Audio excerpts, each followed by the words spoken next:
राधे राधे, जय श्री कृष्णा। कैसे हो हमारे यूट्यूब फैमिली? आशा करती हूँ ठीक होंगे। आज मैं एक शिव चर्चा कहानी कह रही हूँ। आप लोग सुने, क्योंकि शिव चर्चा जहाँ होता है तहाँ कहानी जरूर होती है और वो कहानी में सच्चाई भी रहती है। तो आप लोग सुने और राधा कृष्णा ब्लॉग चैनल पे जाएगा। आप लोग आशीर्वाद अपना बनाए रखना। एक गांव में एक औरत रहती थी और मतलब आदमी औरत रहते थे। सास ससुर नहीं थे उनके। वो दोनों जन रहते थे, बहुत गरीब थे। इतना गरीब थे पूछो मत। ऐसा नहीं रहता है कि कोई ज़्यादा दिखावा करे, ज़्यादा पूजा पाठ करे तो वही भक्ति करता है।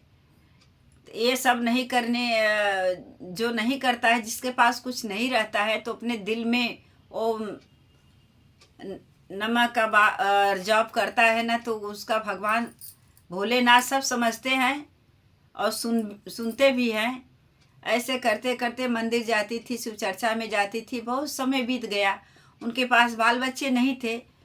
एक दिन अब मन में विचार करने लगी, गए शिव चर्चा में और भोलेनाथ के मंदिर में बैठी थी। अपने मन में सोच रहे थे, शिव गुरु महाराज, हमारे पास तो इतना धन दौलत भी नहीं है कि हम कहीं दवा भी करा सकूं, कि कहीं हमारे पास समय भी नहीं है कि मैं जाके कहीं ओझा वैद्य को दिखाऊं, और उस जहाँ भी जाओ तहाँ पैसा लगेगा। हमारे पास तो कुछ नहीं है। शिव गुरु महाराज, हमें तो आप पर पूरा भरोसा है, हमें भी एक औलाद दे दे।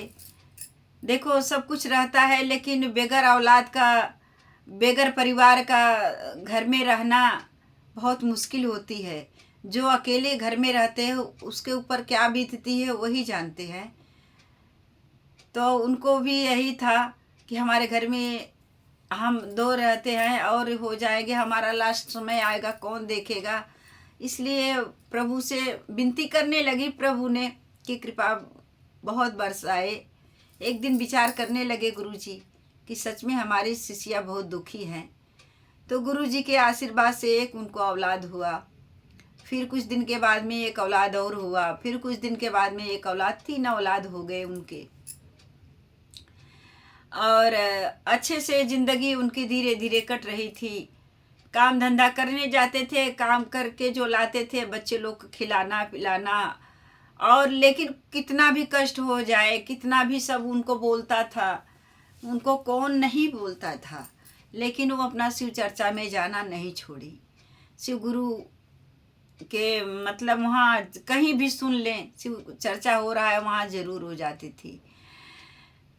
तो ऐसा करते करते जब उम्र ढल गई तो एक दिन अपने आदमी से बोले सुनिए जी, एक बात मैंने बोलूँ, आप मेरी बात सुनोगे? वो बोले बोलिए, क्या बात है? बोले देखो, अभी हमारा भी हिम्मत नहीं पड़ता है खाना बनाने का, और बुढ़ापा आ गया है, काम भी नहीं होता है, बहुत मुश्किल हो जाता है।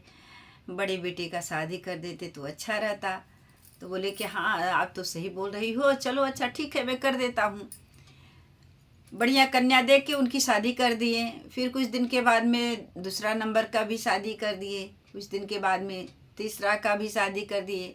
बहुत खुशहाल ज़िंदगी उन लोग की चल रही थी, अच्छे से चल रही थी। न ज़्यादा अमीर थे न ज़्यादा गरीब थे। प्रभु के आशीर्वाद से खाने पहनने के लिए सब कुछ मिल रहा था। गरीबी में कैसे करके अपने बच्चे लोग के पढ़ाए लिखाए थे। बच्चे लोग भी काम धंधा पा गए, अपना नौकरी बाहर करने लगे। कुछ दिन के बाद उनके आदमी जो है चल बसे। तो ज़िंदगी उनकी, भाई यही तो नहीं कोई जानता है ना, चाहे कितना भी ज्ञानी हो, पंडित हो जाए, चाहे कुछ भी हो जाए, लेकिन ये नहीं जानेगा। सब जगह जाने के लिए तैयारी का तो अब डेट मिल जाता है, हमें वहाँ उस दिन जाना है, उस दिन जाना है, लेकिन भगवान के घर जाने के लिए हम लोग का डेट नहीं मिलता है। यही नहीं कोई समझ पाता है कब आ जाएगा समय जाने का। उनके आदमी जी बीमार भये, इसके बाद वो चल बसे। अब बहू लोग कुछ दिन तो अच्छे से कि अपने बहू लोग से बोली, देखो हमें तुम लोग से कुछ चाहिए नहीं, हमें यही चाहिए कि हमारी भक्ति में कभी आप लोग कुछ बोलना ना, क्योंकि हमारी अब ज़िंदगी है, अब हमें क्या चाहिए, हमें कुछ नहीं चाहिए। तो बोले कि ऐसा ऐसा, तो मैं बहू लोग भी समझ गई थी, 1-2 साल ऐसा चला, अच्छे से थी।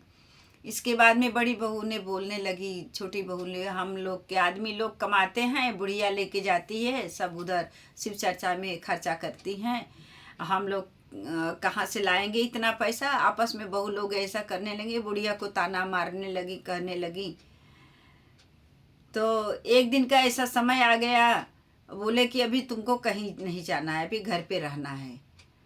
और एक बिस्तर एक खाट दे दी, बोले उधर एक झोपड़ी लगी थी, वो बोले उधर उसी में जाके रहो और कहीं आना जाना नहीं है, इधर ही घर में ही रहना है।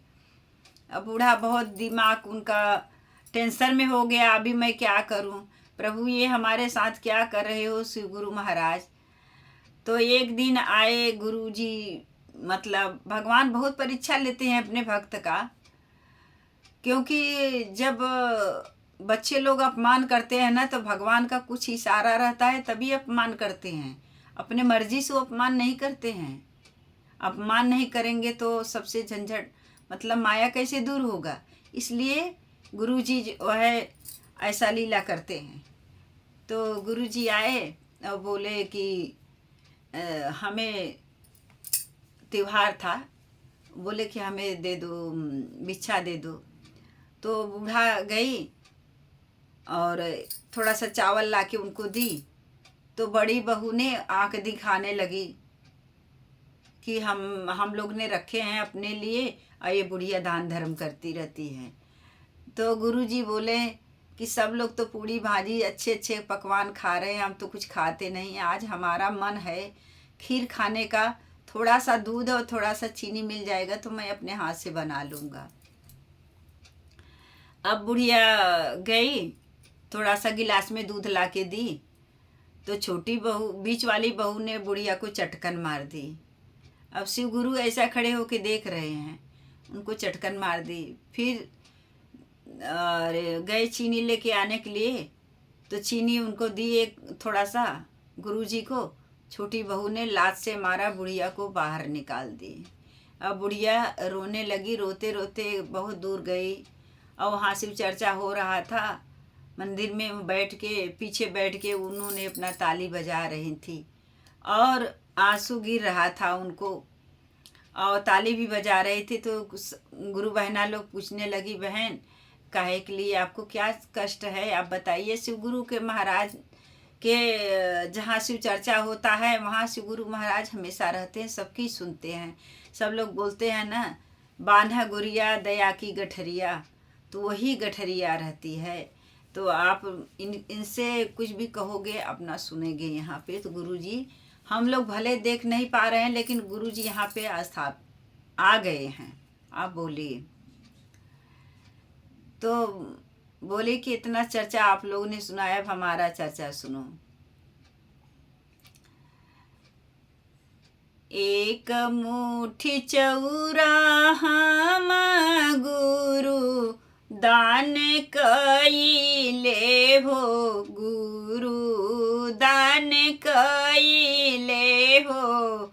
बड़ी बहुआ खिया देखावे हो राम, बड़ी बहुआ खिया देखावे हो राम। दूध गैया क दूधवा हम दान कैले गुरुजी हो, दान कैले गुरुजी। अरे बिचली जे चटकन चलावे हो राम, गुरुजी बिचली बहु चटकन चलावे हो राम। चीनिया हम गुरुजी हो दान जब कइले हो, दान जब कइले हो। छोटी बहू घर से निकाले हो राम राम हो। छोटी बहू घर से निकाले हो राम। अब इतना सुनने के बाद में गुरुजी सब शिष्या और वहाँ माताजी सब बैठ के आपस में यही सुन ही रहे थे। तब तक गुरुजी यहाँ आ गए परीक्षा लेने के लिए इनके घर पे। बोले कि अरे मुझे भिक्षा दे दो। तो बहू लोग ने तो इसमें तो थी नहीं और अपना बोले कुछ तो दे दो। बोले कि हमारे घर में कुछ नहीं है, कहने कुछ तो दो। तो वो क्या काम की, गाय का गोबर ला के दे दी। गाय का कहे कि तुम दिखने में भी ऐसे है तो तुम्हारा भिक्षा भी ऐसा ही है। अब क्या करें, गुरुजी ले लिए। गुरुजी को गुस्सा तो आया, लेकिन ऐसा श्राप दे दिए। देखो दरवाजे पे कोई आए तो उसको लौटाना नहीं चाहिए। ऐसा श्राप दे दिए कि वो अपना 3 गाय बन गई। अब गांव में देश में सब लोग हास मच गया कि उनकी बहू लो है गाय बन गई है। ब्राह्मणी का आए थे सा। फिर आए तो बूढ़ा भी आ गई। वो बोली हमारी बहू लोग कहाँ हैं। जब देखने गए तो बोलते सब बोले यही हैं।